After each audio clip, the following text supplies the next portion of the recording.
Hi guys, and welcome back to Strive to Survive. So, in this episode, we're not going to be going over any improvements at the base. We're just going to jump right into it with these shifting floors.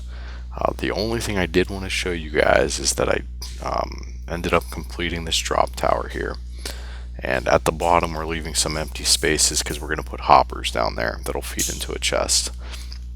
But that's really all I've done since the last time I saw you guys, and I did some cosmetic things to the bottom of that. Put some stone brick there, just because it looked really weird with everything being cobble. So, cosmetic changes. But anyways, those slimes, I went and killed a bunch of them, but apparently there's a bunch more. I think I have everything here we're going to need to do these shifting floors. I don't have enough of everything here. I've only brought over some of the resources that I have, but we're going to grab this stuff and get started on this. If you're unsure on how to make any of these, just go to the wiki. The only one that's kind of tricky is the redstone comparator. All the rest we've done before. So, but you need quartz to do this from down in the nether. So, let's get started on this. You're going to need the blocks that I just picked up: redstone comparators, pistons, sticky pistons, hoppers, blocks of redstone. You're also going to need a half slab of your choice, just to prevent other mobs from spawning on top of this stuff. And you're going to need a building block of some sort. We're going to use cobblestone. So I've already kind of gone in here and done a little bit just to get us started.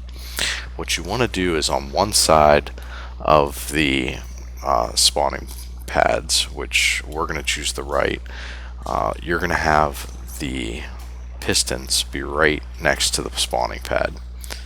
On the other side, they're going to be one block away. So the easiest way to do this is actually jump up on these spawning pads and start placing these pistons.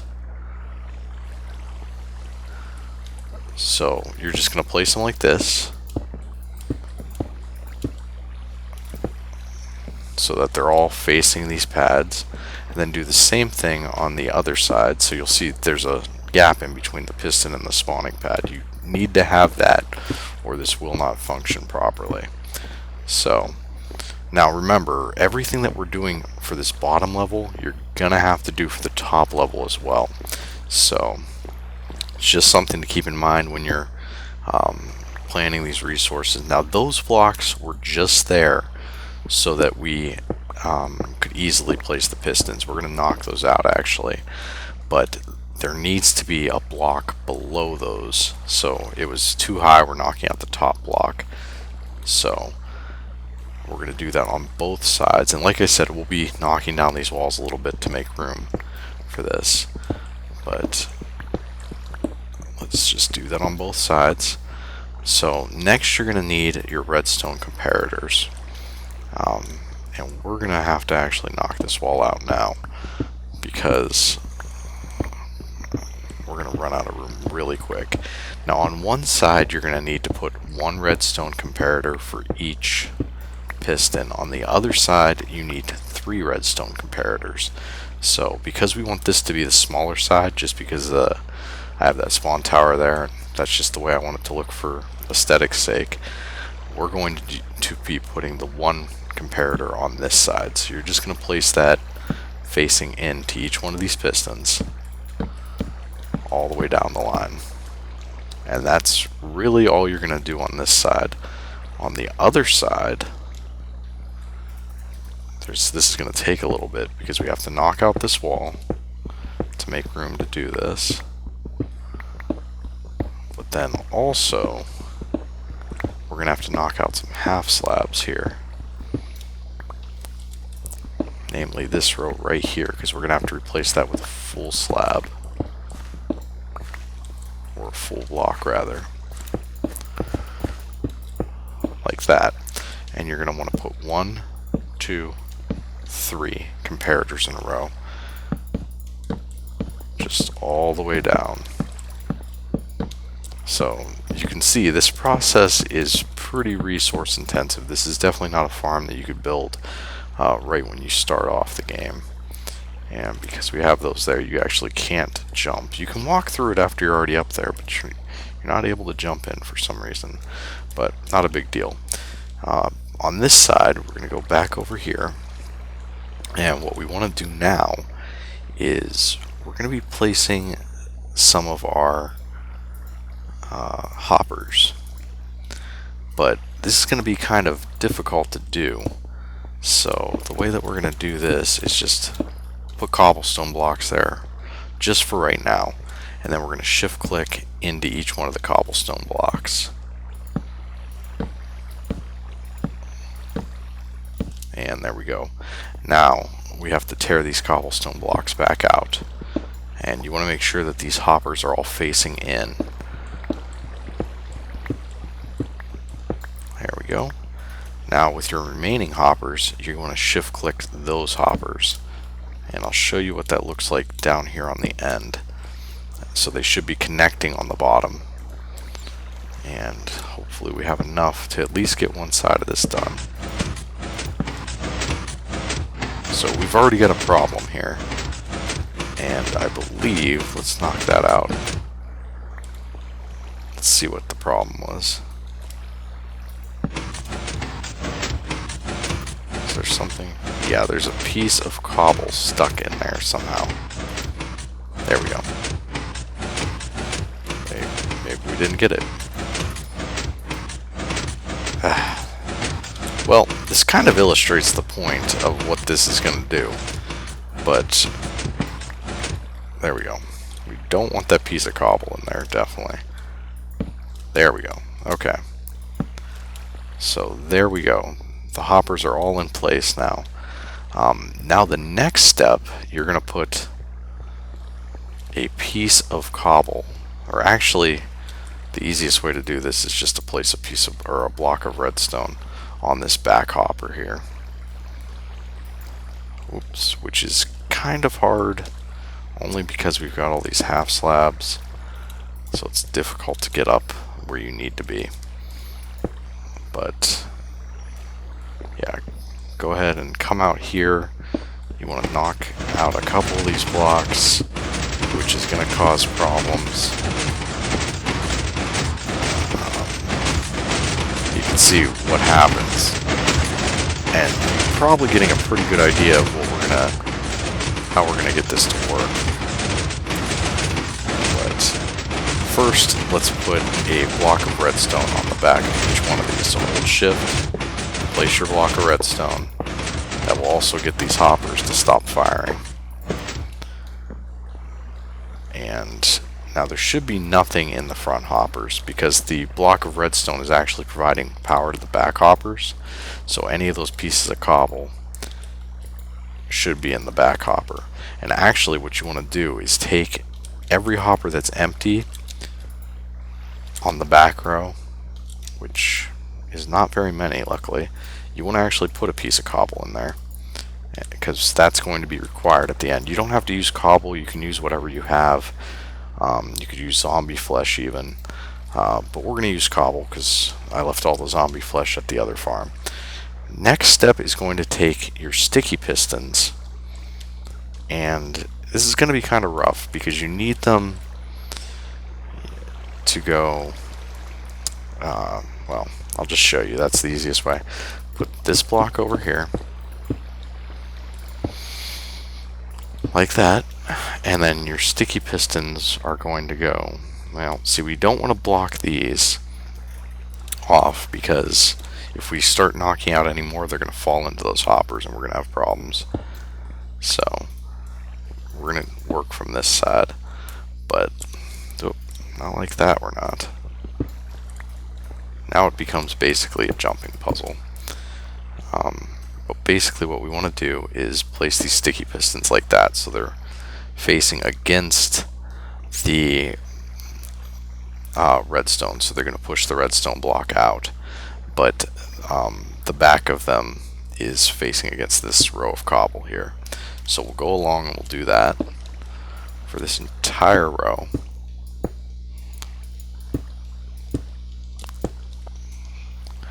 And the other side, guys, is pretty much exactly the same as this, except instead of only having one comparator, it has three, but it's the same basic design in the back. Just there would be two more comparators here, and then your hoppers. So that's actually pretty much done on this side. The only step that we have to still do is we have to put half slabs over all of this, just so the enemies don't spawn on any of it. But we'll get to that in a bit. The other thing we're going to need are hooks. So let me go make some of those real quick. And hooks are pretty easy to make.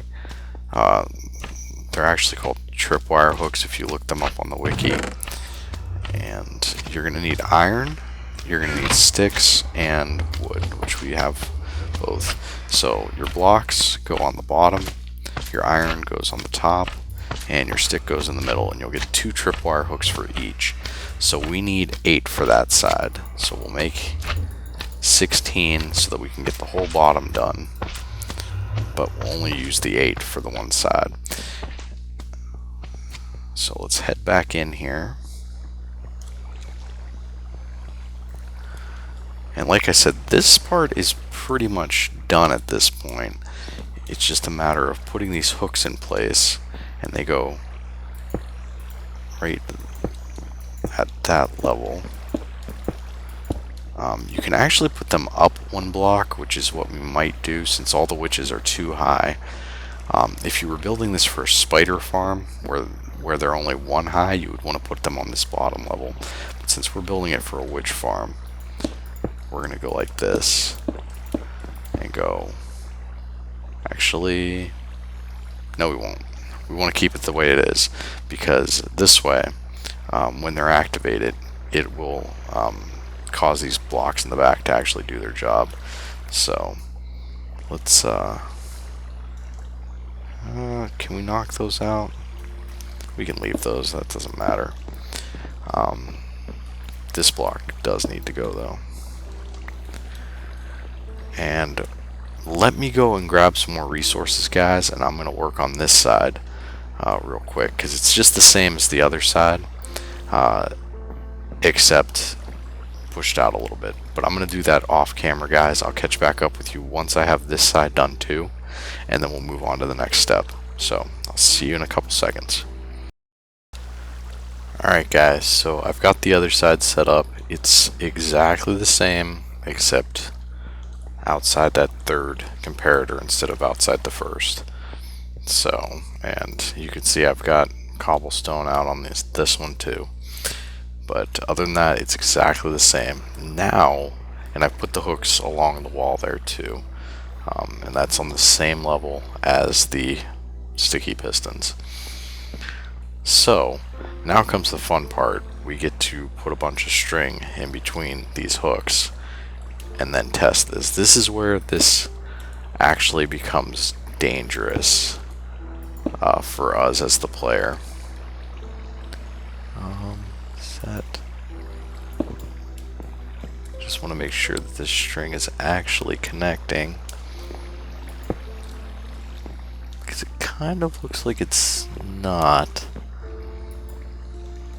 But I guess we'll see in a second here.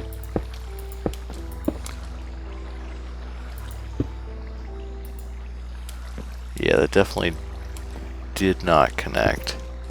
So let's go ahead and placing string is one of man, we're having problems here. But yeah, placing the string is, in my opinion, the hardest thing that you have to do on this project. So basically, because it's so hard to actually see it.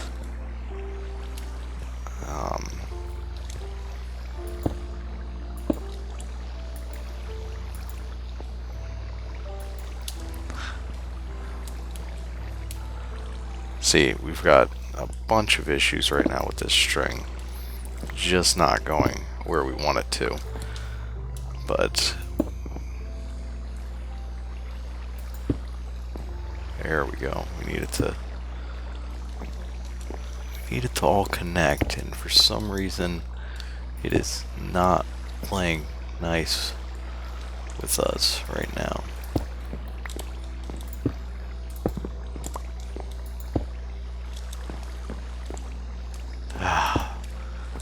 Man, string.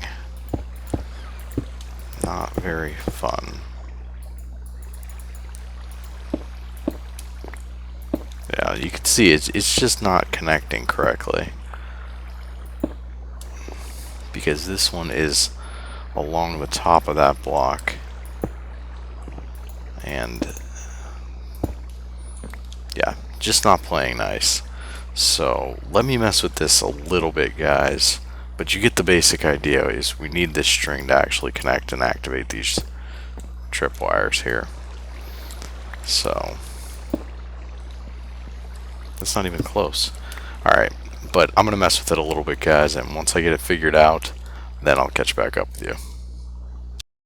So we're back, and turns out the reason that this isn't working is this is actually on the wrong block.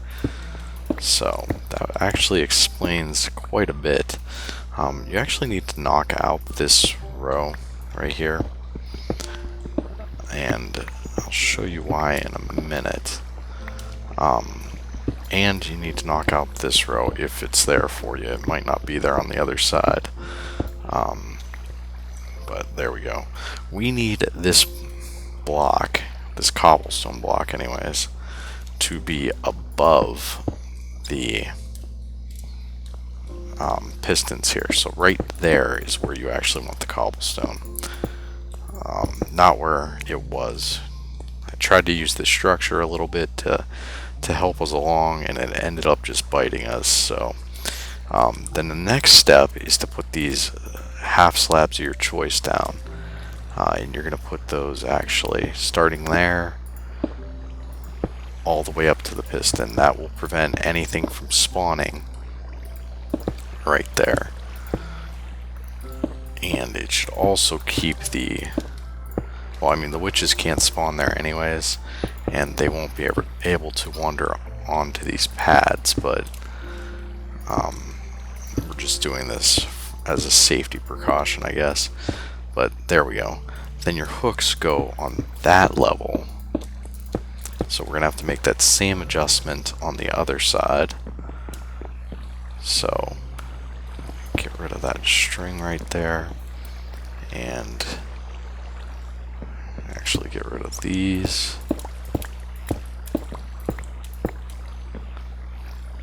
I'll take that back. So yeah, we need to knock out this row here.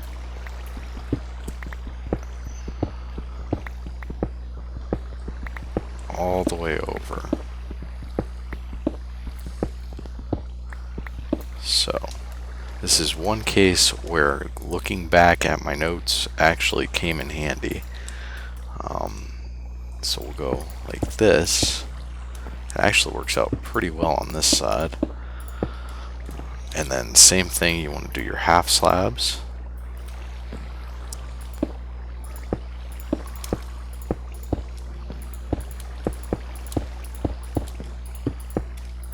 There we go. Then put your hooks up. And now we should be able to do this string without a problem. The only problem being, when we get to the end here, things are going to get kind of dicey.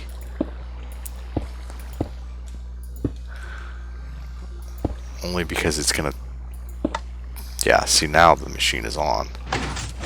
So you can see what happens is if anything steps on that, it activates it and the platform next to it, and that's pretty much going to ensure that these witches fall. So what I'm going to do is, see, we've got to be real careful, because if we step on that, we're falling. So, which actually at the end of this is exactly what I'm going to do to demonstrate. But for now, I'm just going to break that last piece out so that you can see this is safe now. So what I'll do is I'll go along the whole way up to here, not connect that last piece, and then at the very end we'll connect the last piece. And don't forget, guys, we still have to do the top, so we're not really close to done with this yet. And you can see it takes quite a bit of string. That is probably the 5th time that's happened to me so far, but yeah, that's what happens, I guess. I should probably put like a dirt block or something there, just so I can easily get across. But yeah, I'm gonna finish this, guys, at least up into the point of getting all of them connected to here, and then I'll come back, join it all up, and demonstrate how these pads work. So I'll see you in a bit. Alright, guys, so we are back again, and this is probably going to be for the last time for this episode, but you can see we've got this web grid laid out all across here, and it takes about 1.5 stacks of string to do this. So we're going to have plenty now that we have that spider farm, but that's why we were trying to gather all that string. So now we should be able to go like this, activate all of these, and so there we go. So you can see what happens if we stand on this part. It forces the floor to move, but that really doesn't demonstrate what this actually does. What we need to do is, I'm going to step out on the floor and show you exactly what it does. So when nothing's spawning on it, it just sits there. So it's never firing if there's not a witch there. But as soon as a witch actually goes and stands on it, you get something like this. Now, for us it takes a little bit, but you can see it's trying to drop us. A witch would fall straight through here. And you can see it's almost doing it. But since we're a player, it has trouble. I guarantee you, though, a witch will fall right through this. And unfortunately, I don't really have a way to demonstrate that without having witches spawn in here, and we're not quite done yet. So, but I will guarantee this will work to drop these witches. So, the only other thing I have to do for this bottom section, guys, is clean this up on the outside here. And it's kind of hard to demonstrate what this actually does, but basically the concept behind this is when this gets triggered, the redstone block gets pushed out, and that causes the piece of cobble to transfer into this, which sends a signal to the floor to move, and the other side as well. And then the redstone block retracts, and the piece of cobble moves back into this one, and then it keeps happening over and over and over. It's like a mini clock. It's actually a pretty swift design. I saw it on the internet somewhere, but there wasn't really a tutorial on how to make it. It was more or less, hey, check out these awesome shifting floors, and you know what, they are awesome, and I wish I could give credit to someone for them, but I can't for the life of me remember where I found this originally. But like I said, there wasn't a very good tutorial to go along with it, so hopefully this is a decent tutorial on how to actually make these, and it'll help someone to make their own. But remember, we have to still do the top, so basically all the resources that we've used so far you have to double, because you're going to be using the same amount on the top there. So that's what I'm going to do, guys. I'm going to do the top layer of this, and then we're probably going to take out all these torches and let some witches spawn in here, but unfortunately that's going to have to be next episode, because this one is getting to be super long at this point. But like I said, I didn't want to cut away. I wanted to show you guys exactly how to do this, so hopefully this has been helpful for you. But that's it for this episode, guys. Thanks for watching. I'll see you next time.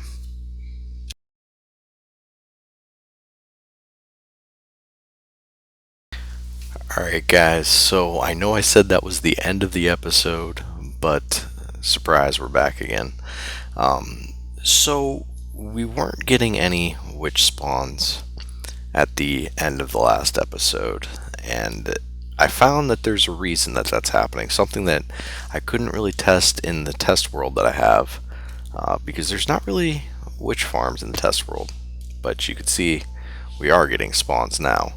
The reason we weren't getting spawns is that since we put string across every single block up there, the witches did not see that as a spawnable block. The string, although it's translucent, witches can't spawn through strings. What I've gone ahead and done is I've gone every other block with the string, and it still works the exact same way, because if you remember, whenever you activated one string, it activated the block next to it anyways.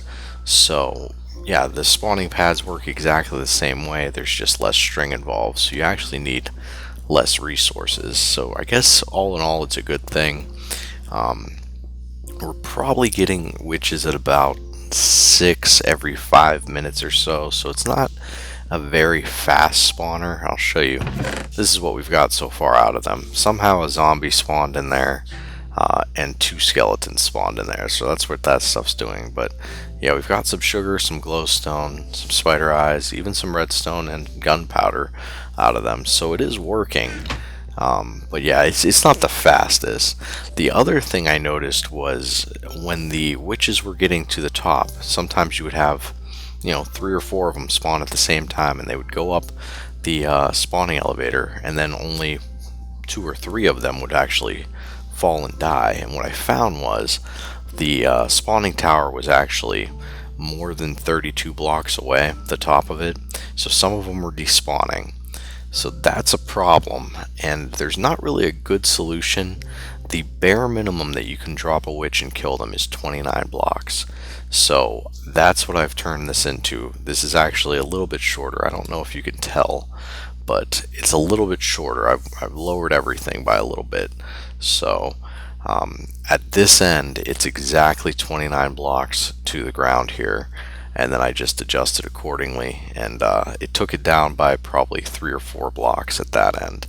So it gets it so that less of them despawn, but you still have a little bit of loss, and there's not really a good way that I can see to get around that. I experimented a little bit with like putting lava in the tunnel, but the second that the witches get hit with lava, they just drink a fire resist potion, and then they chug an instant health potion. So by the time they actually hit the ground, it would have taken the 29 blocks to kill them anyways. So that doesn't work. You can't drown them. You could probably crush them, but that's not really the type of trap we were going for here. Oh, there's another one that just died. So and we're also getting some glass bottles. Now a lot of people would just consider that trash, but we're gonna need those because we have the brewing stands back at base, and I don't have any glass bottles right now. I know you could easily make it with glass, but we're getting glass bottles from the witch farm anyways. We might as well use them. The only real junk item that we're gonna get out of this is the sticks. So, but I'm sure we can find a use for those too, so it's not a total loss.